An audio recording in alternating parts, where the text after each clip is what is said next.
घोसी लोकसभा चुनाव के दौरान सुहेलदेव भारतीय समाज पार्टी के राष्ट्रीय प्रवक्ता अरुण राजभर ने दावा किया है कि 1 जून को छड़ी के निशान पर जनता इतना बटन दबाएगी कि निर्वाचन आयोग की मशीन भी काम करना बंद कर देगी।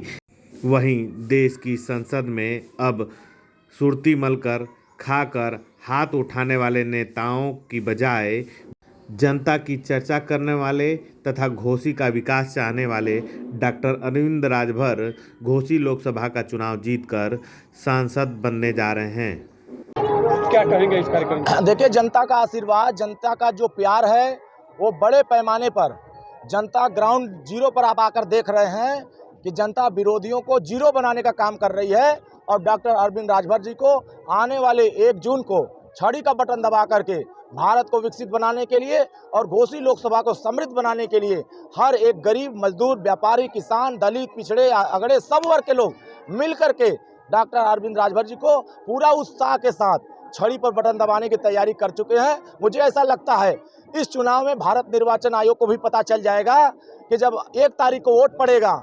तो छड़ी पर इतना बटन दबेगा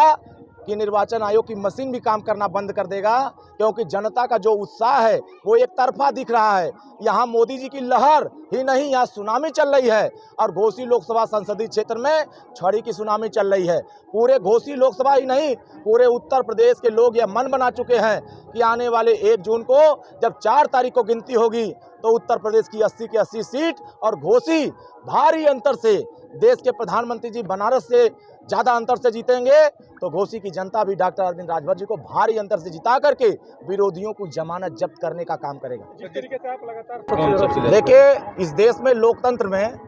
शिक्षा का बहुत महत्व दिया गया है। देश के प्रधानमंत्री जी नई शिक्षा नीति इसीलिए लेके आ रहे हैं कि हर एक गरीब के बेटा को शिक्षित किया जाए। PhD किया हुआ नौजवान जब देश की सदन में जाएगा तो कानून बनाने के लिए समझेगा कि घोसी लोकसभा क्षेत्र में जनता की समस्या का मूलभूत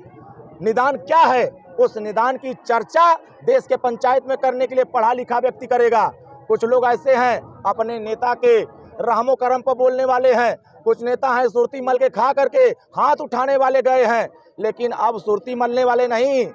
अब जनता की चर्चा करने वाले सदन में जा रहे हैं, जो जनता के मूलभूत समस्या को निजात दिलाने के लिए आने वाले 1 तारीख को जब वोट पड़ेगा, 4 तारीख को गिनती होगी और 10 तारीख को जब सरकार का गठन होगा तो 4 जून 400 पार और 10 जून विरोधियों की हालत खराब। जो लोग आज गर्मी में घूम रहे हैं, ये गर्मी चल रही है ना, जैसे मौसम की गर्मी चल रही है वैसे ही यहाँ छड़ी की गर्मी बहुत ज़्यादा है। देश में मोदी जी की जो लहर चले उसकी गर्मी ज़्यादा है और जैसे जैसे नज़दीक चुनाव आएगा इस गर्मी में विरोधी पिघल जाएंगे, वो सड़क पर देखने लायक नहीं रह जाएंगे कि हमको वोट मिल रहा है कि नहीं मिल रहा है। यहाँ तो जनता हमारे साथ चल रही है, विरोधियों को जनता मिल नहीं रही है।